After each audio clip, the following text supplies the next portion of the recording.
August of 1944, following their success over the merciless German defenders on Omaha Beach, the division advances an average of 20 miles a day and eventually make their way to Germany's doorstep. Breaching the heavily fortified Siegfried Line on September 12th, the division crosses into Germany for the first time. In brutal house-to-house fighting, they capture Aachen on October 21st, the first German city to fall. That winter, in an act of desperation, Germany launches a massive offensive in the Ardennes, and the Big Red One is tasked with holding the line in what would later be known as the Battle of the Bulge. Eventually fighting their way back into Germany by January of 1944, they cross the Rhine River and continue to advance across Germany. The division finds itself in Czechoslovakia on May 8, 1945, when the war in Europe is finally over as Germany surrenders. In 443 days of combat, the division had suffered over 20,000 casualties. By the war's end, they had taken more than 100,000 prisoners and received 16 medals of honor, as well as the distinction of being America's most accomplished fighting division of the Second World War. From the early battles in the deserts of North Africa to the rolling hillsides of Sicily and into the darkest days of occupied France, the members of the Big Red One had been ordinary soldiers tasked with truly extraordinary deeds. Their commitment to success at all costs is reflected in their motto: no mission too difficult, no sacrifice too great, duty first. Yeah! We have finished Call of Duty 2 Big Red One. And here are the credits, which we don't have to watch, thankfully, even though we owe the game developers a lot for making such a great shooter. And now I'm going to show you the bonus materials because I can. There's the credits, there's the movies, and now the characters. I'm not going to read them out, I'm just going to say the names of them. Victor Vic Denley. Great guy. Quite funny. Next to Brooklyn, he's the funniest guy in the game, I think. Always got something to say, usually having a go at Brooklyn. And one of the first proper deaths, really, because, like, we're friends with him and, like, you know, it was like, how could he die? Same with Brooklyn here. Brooklyn was great. I suppose that's why they waited until the last mission to kill him off so they can get the most out of him.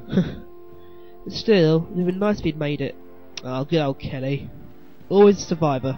But it's quite funny, really, because he's a bit of a nerd, if you think about it. But it says here he's some doctors. He's the son of a doctor, so not really army material.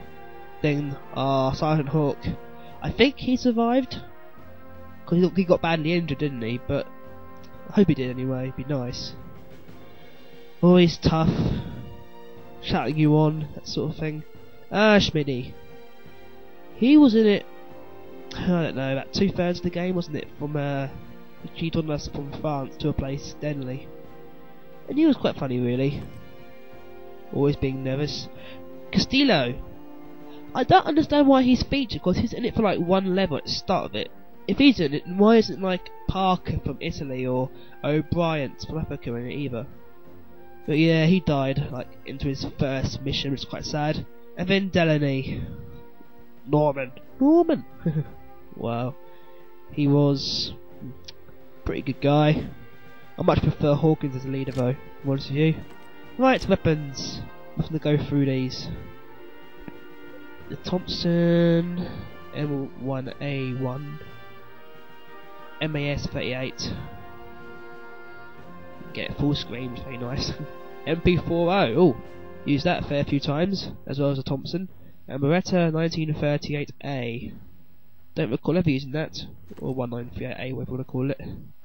M1 Garand. Used that loads of times. MAS 36. Use that at all, I don't think. Carcano, whatever it is, M38. But it's Italian, so we didn't use that. We used the the M1 Cabine. Used that loads as well. Not as much as the M1 Garand, but still. The Gura 43. Quite a crap weapon, honestly. HMG. I've used the massive big ones that fire loads of bullets. There's the Browning and the MG 34. Pain in the arse though, because they have to get them set up. Pistol. Walter P38. I actually don't recall ever using a pistol in this game, so I don't know why these are featured. MAS 1935 or 1935. M1911 Colt .45. I find you use pistols in Medal of Honor, but not in Call of Duty that much. Not this game anyway. Right, the US grenades and the steel hand grenades.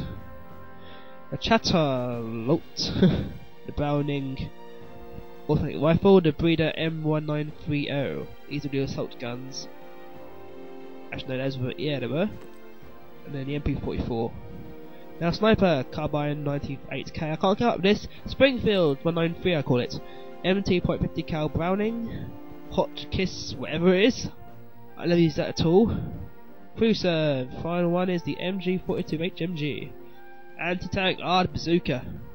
I love these weapons. You can just blow stuff up with them. It's great. Panzerschreck and the Panzerfaust. That's a new one.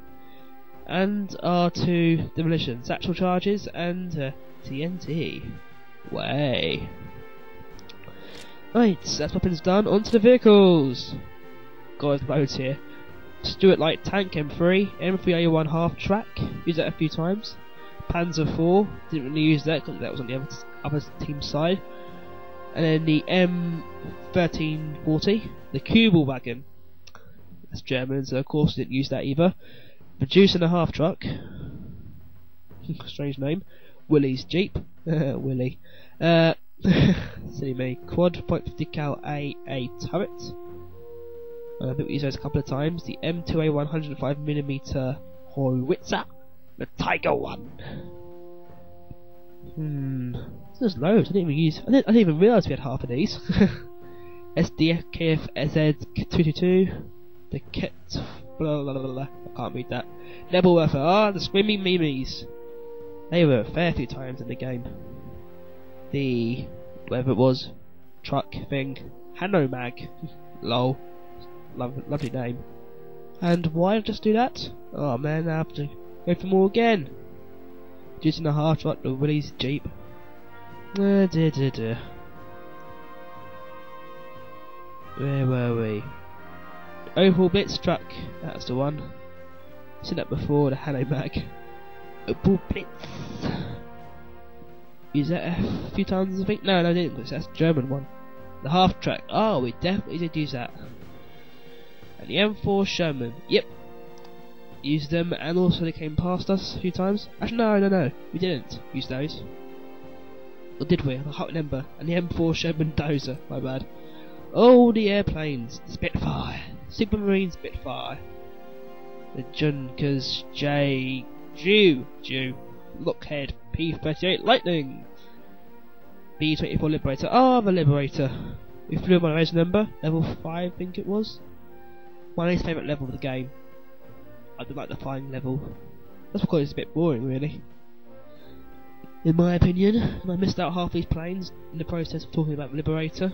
Meh. Douglas DC-3. Of course we didn't fly that plane, but we saw it coming overhead, that sort of thing. I just noticed the background music now has been playing about 3 or 4 times now. About to start its like 4th or 5th loop. The Black 88, and then Black Vealing. A boat. Another boat. And the Higgins boat. That was used Operation Husky, I think. And then that was used in D-Day. And the V2 rocket, which we blew up because we're awesome. And I have a concept art which I shall quickly do.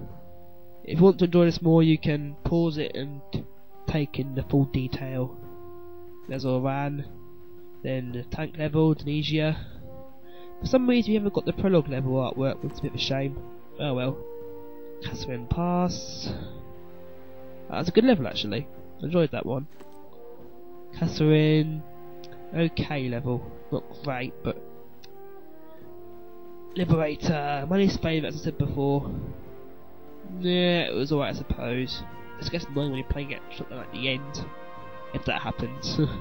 Oh, Gala, that was, no, not too fond of it, but alright. Piano Lupo, I did like that mission. Good times in the back of a Jeep with Vic.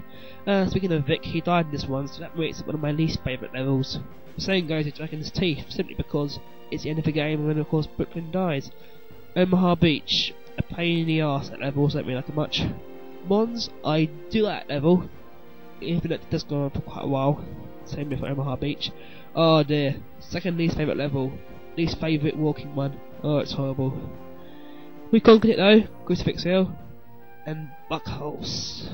Snowy level, as I call it. That was quite good fun. And the Dragon's Teeth. They're having fun, aren't they? And that's it, all the stuff is done. And yes, we've got all the levels, all 14 of them that would be. Hope we've not done this walk as much as I have. I have actually, even though it's taken me years to do it. But yeah, I might do Medal of Honor sometime in the future, Medal of Honor front line that is. But until then, enjoy my other videos, and I'll see you soon. See ya!